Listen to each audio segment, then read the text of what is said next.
talk politics, headlines, and trending stories. We talk page by page on Romy Royal Television. My name is Gratitude Imokwede, and you're welcome to yet another exciting episode of the Autopsy segment on Page by Page. And with me is my amazing colleague to do justice to our topic of discussion for today. How are you doing, Boo? I'm doing very well, guys. I didn't have to Don't do this again, no. I didn't have to look you down as always. How you doing? You're looking very good. I think it's And you know the why? birthday Yay! celebration It's thing. my birthday! Good day to our amazing viewers. You're welcome to yet another segment of Page by Page. My name is Bubu Durugo. Thank you to our amazing viewers out there. Thank you so much for joining us this beautiful morning in the city of Lagos.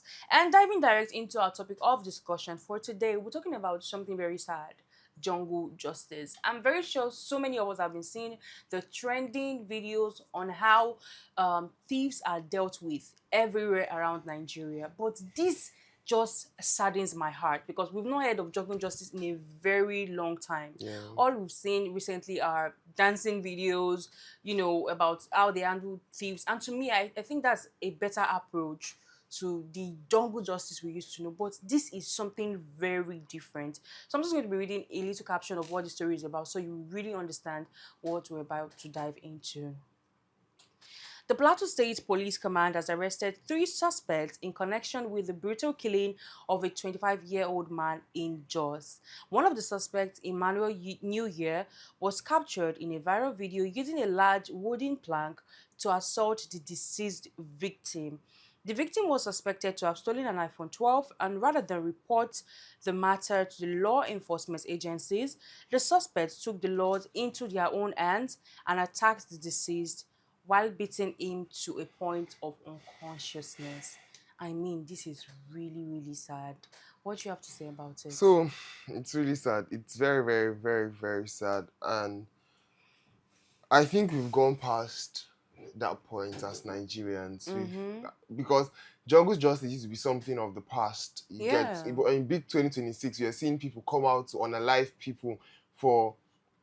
Yeah, I understand that they've stolen and all of that, but allow the law to handle these things. I understand most people do not actually trust the government or trust the law enforcement agencies to handle all these things, but this is their jobs. You understand? You should not take laws into your own hands. You get? And I did a research like I always do, and I found out that over 43% of Nigerians have witnessed jungle justice firsthand. You understand? And from a survey from 2012 to 2023, over 500 persons have been victims of jungle justice. You understand? And it leaves me wondering that, is it that Nigerians do not know the law, or is like we are just living anyhow we want to in this country? You understand? Because if you're looking at it from the constitution point of view, if you attack or you hit someone because the person stole something, you're infringing on over 5 of the person's human rights. You understand? Coming from section 33, subsection 1, section 33, subsection 2, section 34, subsection 1, section 36, subsection 1, section 36, subsection 5, section 36, subsection 11. I'll say what it means, what they all say here later, but it just goes to show that we do not have human sympathy. I understand that, the person must have stolen and all of that, but the fact that you would actually hit the person or beat this person up till... And there are even cases where you'd see people put tires on... You understand? Petrol. And it's insane. Nigerians, we need to do better. Let me just run a list of this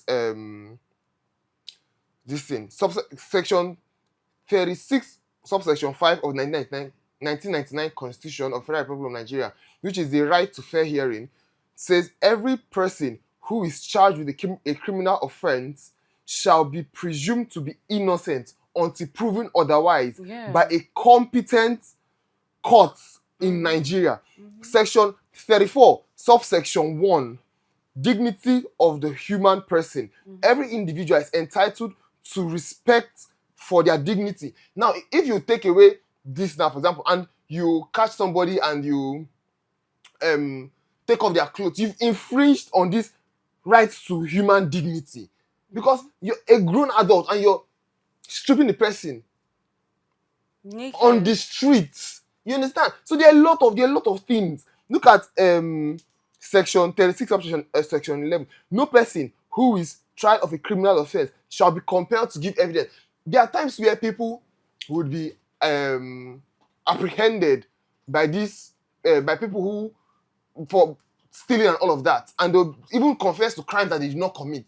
You understand? The case of most people, I don't know if most people will remember this case, but the case of the Alo 4, the case of the 4 students who were unalived in Mbodo Alo in 2012 in River State, in University of Port Harcourt. Port Harcourt. You understand? Four students who were, none of them were even above the age of 20. You get, the oldest amongst them was 20 years. And you see people coming, and it found out that at the end of the day, it was false accusation. What happened? Someone was being owed. A certain Kelechi was being owed. And he went with his friend to go and demand for his debt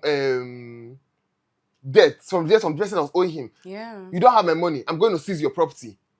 At the end of the day, the other person started shouting, oh, thief, thief, thief. And Nigerians, without even asking what happened, came, beat these guys, and they were unalive. Even one of them were not even part of the guys. It was just passing by. That's the thing. And they were burnt alive. It is really, really, really sad. Like he said, Nigerians need to do better. You know, this takes my mind back to how Nigerians really felt when this whole thing happened. And I felt like when it happened to the Port Harcourt boys, it was going to stop because the whole country, the whole nation wept.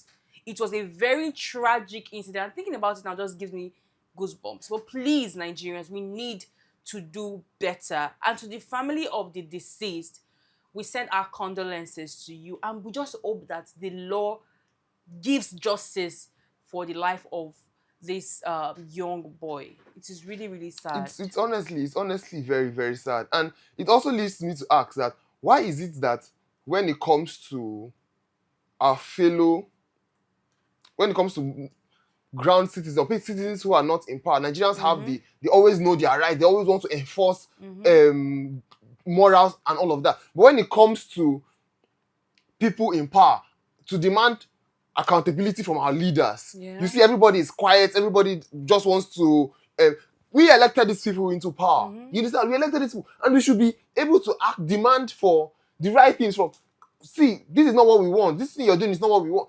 But if it comes to a case of someone that goes to steal a phone or something, you see everybody wants to kill the person. Everyone wants to, do you understand? They don't want to unalive people and all of that.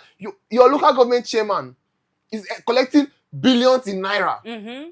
He's not doing anything. They'll tell you that local government is not supposed to conduct projects, but they're collecting billions. Your state governor is collecting trillions in naira, monthly allocation. You see the federal level, they are collecting billions, trillions in naira, and nobody's holding these people accountable. I saw a statistic the other day.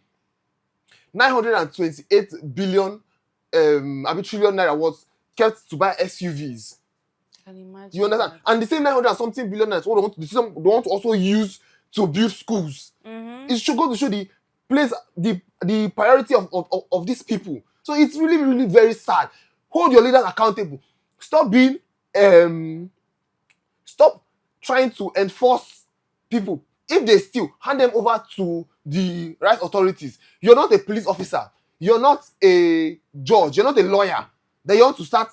It might be that this person is accused wrongly. You understand? And I've seen cases of where this will be like, I did not do this thing. They won't even give you listening here. They would not. People will come and say, I didn't do this thing. And this is the most amusing part. Amongst those people trying to, or unaliving thieves out there, are thieves themselves. Of course. Always being the first to throw the first stone. Of course. And you know, this still boils down to how we think as Nigerians. I always say this every single time. Most people believe that Nigerians are not good people. Because even in that small office, that small position you are being kept to supervise over others, you act even worse than the president. You act worse than the government. So when you are placed in that office, throwing the fortune that the person kept there, you will do worse than that person. You would do. So what makes you better?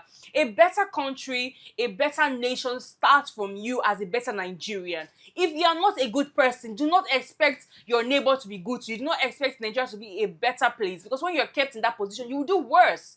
So please, let's do better. Let's do better. I think right now we need to draw the curtains and call it a day on this amazing edition of the hot topic segment. And I don't know if you have anything else to say on this. Honestly, I just want to talk to the family of the deceased. Please accept our sincere condolence. It's a really, really sad one. And Nigerians, we need to do better. We need to hold our leaders accountable. We need to hold them accountable. Leave innocent citizens, just like Gratitude said. This, if you're going into office, you would want to be like Oga. You would now want to come and hold people that you're under. Start putting them under unnecessary pressure.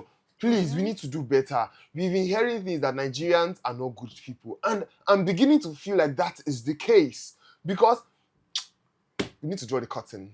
We need to, draw because the it's really curtain. getting You heated. understand? You need to see Madam Ibee. So thank you so much to all our amazing viewers out there for sticking with us on this amazing edition of the hot topic segment. And also don't forget to follow us on all our social media platforms on Instagram, Facebook, TikTok, YouTube, and X. And also go to YouTube and follow us on Romy Royal Media, and also turn on your notification buttons. My name is Gratitude Immaculate. And I'm Bubu Durugo. Bye for now. Bye for now.